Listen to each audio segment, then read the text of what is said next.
Yo, yo, yo, yo, yo, yo, yo, yo. What's good with it? It's the homie Mack. Music, art, culture, knowledge. Each one teach one. Peace and love to all. Reporting live from the Dogon. You know what it is. This is a session of Mackin with Mack, which is the book review series. Today, formalities. Like, share, comment, subscribe. Subscribe to the YouTube channel 82 Kings. Follow the movement on Instagram at MACKTV_82. We here, man. Again, in commemoration of Black August, I wanted to do, this is a random Mackin with Mack session. I wanted to review the book Blood in My Eye. Blood in My Eye by none other than L.JACKSON. Published by the Black I had it on the tip of my tongue. The Black Classic Press. Blood in My Eye. Blood in My Eye. Black August. What is Black August? Black August is very symbolic. We're in the month of August now, as you know. Black August is very symbolic. It is symbolic of Black revolutionary struggle. Black people's fight for self-determination, freedom, liberation, to be self-defined, to control their destiny. That is the symbology of Black August. What happened in Black? Why do we call it Black August? Because during August, I think it was in '71. George L. Jackson, he plotted a prison escape from San Quentin prison in California. George L. Jackson was a Black Panther. He was a co-founder. He's a co-founder of the Black Guerrilla family. What else? He was a field marshal for the Black Panthers. Very deep brother, very serious brother. But you know, he was when he planned his escape, he was murdered again. His brother Jonathan Jackson, in the month of August, actually, him and his brother Jonathan Jackson, and I want to say 3 other people, they actually went to the Marin court. Went to the Marin County Court. They held a judge hostage. They tried to free some people that were on trial at the court, you know, during their sentencing or during their trial. They held a judge at gunpoint. They taped a sawed-off shotgun or a pistol grip, I think it was, to his neck. They took hostages. They wanted to get leverage, not only to free the brothers that they had went to in the middle of the trial. I can't remember the brothers' names at this moment, but not only the people they were trying to free from their sentencing, but it was ultimately for the Soledad brothers. Soledad brothers being George L. Jackson, Fleeta Drumgo, and John Clouchet. They were charged with the Soledad brothers. They were charged with killing a prison guard. I think later on, George admitted to doing it. Later on, but what they did was in response to, there was a fight between the Black Guerrilla family and the Aryan Brotherhood, and just if you were Black, you were fighting against the Aryan Brotherhood pretty much at that point in the California penal system. And interestingly enough, on the yard, they said it was at the Y yard of Soledad. Interestingly enough, when they were fighting on the yard, the only people that got shot down were the Black people. And it was, you know, what George L. Jackson, you know, the murder of their prison. The murder of the prison guard was in response to that. Like, y'all can't just sit up here and only, you know, you deal with us intensely and in very draconian ways, but you don't confront other races of people who are doing stuff. You just want to pick us off. But yeah, Blood in My Eye. People know George L. Jackson. Brilliant man. A lot of things that he did in context of, well, keep it in context of this book. This book came out after Solid Dad Brother. Solid Dad Brother being a list of letters he wrote to Angela Davis, to his mother, to his father, all his people. I actually have that book. Solid Dad Brother, I think Solid Dad Brother solidified George L. Jackson as a political mind, as a genius. Why did George L. Jackson go to prison? He went to prison because at the age of 18, he allegedly had robbed a gas station for $70. And upon his sentencing, he was sentenced to, and this is just bogus to me, at 18, he was sentenced to 1 year to life. Like 1 year to life? Like, how does that work? But he was sentenced to 1 year to life. During that time, in the context, during that time when he was sentenced, he was the only person to ever serve that much time for 1 year to life. He had served 10 years. In this book, he talks about how upon being incarcerated, he met Ho Chi Minh, he met Karl Marx, he met Vladimir Lenin. These minds that would that essentially were the antithesis of communism. They challenged a lot of popular theory.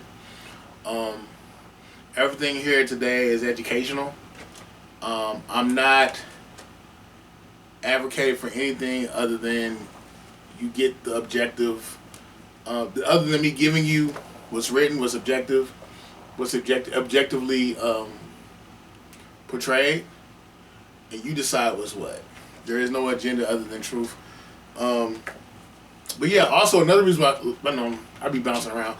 Another reason why they call it Black August, Marcus Garvey was born in August. Marcus Garvey started the UNIA. He was big on self-determination for black people, was big on repatriation back to Africa. He wanted black people to determine their own destiny.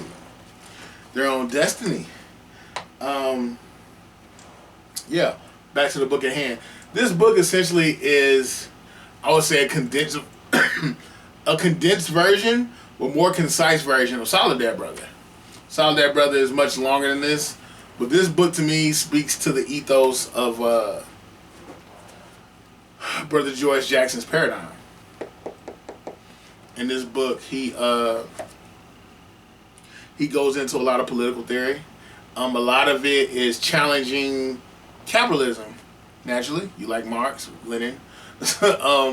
His whole thing was intercommunalism. Call it socialism, whatever. His thing was we should not live in a society where you have 1%. He used the term 1% in his book. He said you have 1% that's controlling the wealth, the distribution of wealth, that's regulating the wealth gap, and then you have 99% black people, brown people, excuse me. He wasn't really big on race. I mean, he spoke on race and racism, but his whole thing was, this is economic. You have people of all races that are struggling, and then you have this group on top that's pretty much, again, controlling the flow of information, controlling the flow of wealth. And the wealth gap is just perpetually growing wider. But let me, in this book, he also speaks against fascism. Fascism being basically the repression of people, their ability to think, speak freely, be who they are. To the book, though. Let's go to the book. We can only be repressed if we stop thinking and stop fighting. People who refuse to stop fighting can never be repressed. They either win or they die, which is more attractive than losing and dying. The primacy of politics remains, but we must now prepare for armed confrontation. By no stretch of the imagination can we hope to overthrow so determined an enemy without force. Yeah, that's pretty gangster. In that quote, from this book, he's pretty much saying like there is no other way of liberation unless the only way to liberation comes through armed struggle. No one ever gives away their power freely. I'm not for the advocation of violence. I wish that everybody could acknowledge one another's humanity and move accordingly with the sense with the humane sense. But when you're dealing with fascism and you're dealing with capitalism, a lot of times you're dealing with power, control of resources, and people don't want to just give up their power or their control. Let's read something else. Another excerpt from the book. In order for capitalism to continue to rule, any action that threatens the right of a few individuals to own and control public property must be prohibited and curtailed, whatever the cost in resources. The international wing of the repressive institutions has spent $1.5 trillion since World War II. Whatever the cost in blood, My Lai, Augusta, Georgia, Kent State, the Panther Trials, the frame-up of Angela Davis, the National Repressive Institution, police, National Guard, Army, etc., are no less determined. The mayors that cursed the rioters and the looters, Mayor Daley of Chicago, has ordered them summarily executed in the streets. Ignore the fact that their bosses have looted the world. Again, as humans, I really hope we can sit down and have conversations and acknowledge one another's humanity. But, when people are fed up and they feel like you just don't care, like I'm trying to be humane, I'm trying to talk to you, and you're still crapping on me, things turn violent. I remember one of my friends always told me when there's no sit down and we can't talk about humane resolutions, the only answer is violence. Cold world. I hate that, those things happen. But yeah, another quote. That's how fascism works. Influencing the masses and institutions through the elites. So pretty much this whole book, everything always comes back to the 1% and the 99%. He speaks on that continuously, how you have a few people who own things and they control everything. The different institutions, they control the quality of life, they control what the poor think. Yeah, they're in control.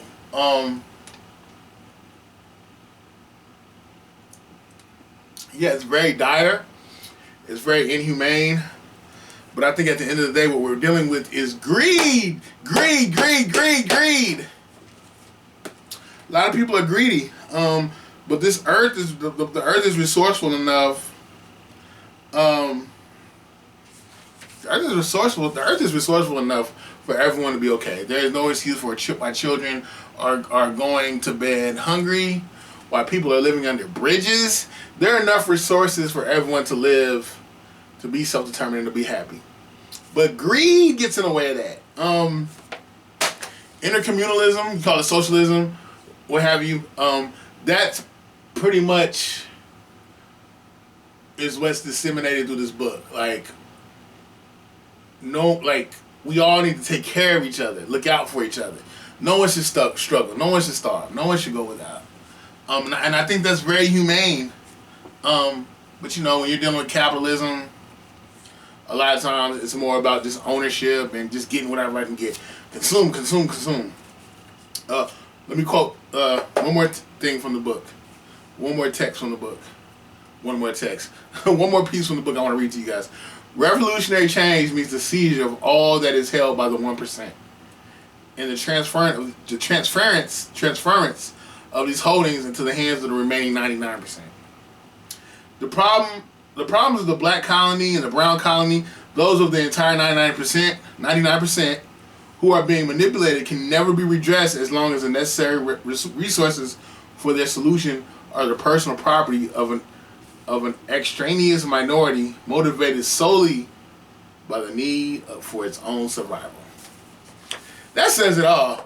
It's not about, and I think a lot of times people are like, socialism is bad. I understand how some people may not agree with it because, you have to think outside of just yourself about the things you do, It's not just about your bottom line. It's about making sure everybody's straight. Everybody's okay. But again, everything just boils down to greed. Greed. Like, share, comment, subscribe. This is a great book. So much to say about it. R.I.P. George Jackson. R.I.P. Jonathan Jackson. R.I.P. everybody who is fought a humane revolutionary struggle. In a world that is not always humane, that is inhabited by humans. The irony. Like, share, comment, subscribe again. Follow the movement on Instagram at MACK_82. Go purchase this book, man. Go purchase this book. Oh, and that single, Lysol and Toilet Paper, on all streaming platforms. It's on YouTube. The video's on YouTube. I'm gonna put the link to that. Yeah, let's make the world a better place. It's your homie Mac, signing out for the Dogon. Signing out from the Dogon. Peace and love. Each one teach one. Let's build a better future, man. Signing out from the Dogon.